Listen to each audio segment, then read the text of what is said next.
It's the best shot of the day. Boy, pa pa pa pa da da da da da pa pa pa pa da da. Say what you want. ESA is the best shot of the day. It's the best shot of the day. Well, the best shot of the day. We want to thank our sponsors for being with us. Of course, when you associate shots, you certainly associate it with the shots that we had in Trinidad and Tobago from some bats. And we also had a situation where some teams made lots of runs and still lost. We had a situation where there were two men from the Barbados side making hundreds, and yet Barbados lost. And the inquiry, of course, continues in Barbados. The defending champions going down to Guyana. And Jamaica, land we love, of course, inspired by its national anthem. It says, stir response to duty's call. Had a very good victory as well. And the points are very, very, very tight. The Pride 47.2, the Lewis Hurricanes 46.4, the Red Force 43. Listen to this, the Ghana Harpy Eagles, what a name to have, 41.4. The Jamaica Scorpions, they're beginning to sting, 29.6. And the Windwards Volcano, well, they are 15.6. Losing all of their matches. We hope to touch base with their coach, Shirley Clark, a little bit later on. And certainly we want to continue to look at the whole question of the regional competition. And without any further ado, we're going to say a big hello to, I see, Andrew Richardson, who is online. We also have Jamal Smith. And we've also got Dr. Ford and Kevin Stout. So we've got a big panel. Hello to you, first of all, Mr. Richardson. Your smile is as broad as Kingston. How are you, my friend? Hello, Andrew. Thanks for having me. Mm-hmm. And a good victory, very good victory indeed. I mean, you really wanted that victory. You were struggling, and you certainly had a good victory against the Windwards. Tell us about the victory. I needed victory. When we look back at our first game against Trinidad, we made crucial mistakes and we lost, wickets in clusters, and that really set us on the back foot. It's the first time we've managed to take 20 wickets, and something that is very, crucial for you to winning games. Mm-hmm. You gotta get people out. So, yes. It was good to see our fast bowlers, exploiting and making the most of the conditions at the Brian Lara Stadium in the first 2 hours, set the Volcanoes on the back foot. And, obviously they had partnerships, which is expected, but it's good to see the bowlers that remained disciplined right through. Mm. And that was pleasing for me to see. Yeah, indeed. As head coach, I'm sure you're quite happy. Let's go to Jamal Smith now. First of all, Jamal, good to see that you've qualified. You're now the undisputed lead at Yorkshire. I'm told, I understand your contract is going to be extended for another 5 years, and you've also going to have first option of refusal, I'm told. Your overall assessment of the last round that was played in Trinidad, Jamal? I think it was Have we lost Jamal? What's going on there? Oh. I think it was a good 4-day contest overall, but obviously from a Barbadian perspective, Barbados not coming up really good and actually being beaten.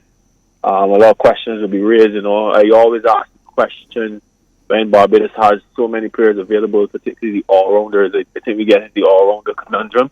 You have guys batting out of position, bowling out of position, and then you have main bowlers sitting down on the bench, So that's where we'll put a question mark on the tactics in terms of the selection, the final 11. But, having said that, most of the all-rounders do merit the play, but it causes just a bit of confusion in the Barbados side. We're going to get a reaction from Kevin Stout. Could you explain what you mean by that? People batting out the positions and too many all-rounders?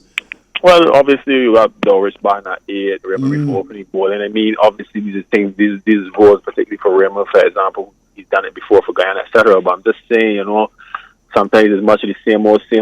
I question my good friend Joe Melwarkan as far as his record against Guyana is concerned. It's fine. He's either underused by Craig and due to the fact there are a lot of left-handers in the team. They usually bat him pretty well. And the question is if you're having Shem Hole, the off spinner, who will naturally take the ball away in a 4-day game. Just tactically, if those are one or two decisions that would have been considered before his selection in the final 11. Were you surprised that young Simmons didn't play? Well, no, it wasn't because he knew he was injured and I suspected he wouldn't pass the fitness test. I was more surprised that the selectors went that route. I understand Miguel Cummins was somewhere in the island, and I figured he would have gone a run out immediately, based on his record for Barbados at first class level. Can you explain? So Simmons is injured? He was injured from last game, and I suspected that he was not fit. And from all reports, you certainly can't take a fit an unfit player from Barbados. What are you telling me, Jamal? I don't know if he was unfit before he was selected. What I'm saying is he probably would have been short of a little work, so that would have been a consideration. So I heard through the grapevine that he was not match fit on the day. Ooh. And I suspected that would have happened. A young fast bowler being asked to put it with the rigors of first class for here, getting into it. So from that perspective, I thought Miguel Cummins would have been a good selection, especially in terms of cover, if they wanted to go with a young man. Although I don't believe Miguel should be covered, I think he should start. Oh, so the selectors got it wrong? Is that what you're saying, Jamal? I didn't say the selectors getting it wrong, Andrew. So what are you saying then? I said what I said. I give you some other points of consideration. Yeah. You always leave me. You always, you this little bait there. You talk about people batting out the positions, and so you were saying that Miguel Cummins should have started. Is that what you were saying, Jamal? I'm saying as long as Miguel Cummins is available, yes, it should be a strong possibility for selection. Very strong. He should be in the traveling party for sure. So what changes would you make for tomorrow? They go up to the Blair and Lara. What changes would you make? Do you have the final squad, Andrew? I don't have it. I don't know if any replacements were made. Well, it's Miguel Cummins and Drakes, I'm told. Those are the two. So Miguel Cummins and Bitch Drakes, Jonathan or Dominic? No, not Dominic. Joshua. No. Jonathan. Yeah, that's what I was told. Those are the two that have gone to Trinidad. Drakes and Cummins. For sure, Cummins comes in for me. Right. At the expense of one of the batters that are quote-unquote batting out position, like Delisha and Dowrich, he should be batting in Barbados team. So who would you drop then? You got to drop someone. I'm not saying who I would draw. I deal with combinations, Andrew, not personally. I'm sorry to tell you this. Combinations. But I don't understand that response. You're bringing in Cummins, it's very simple. But who are you dropping?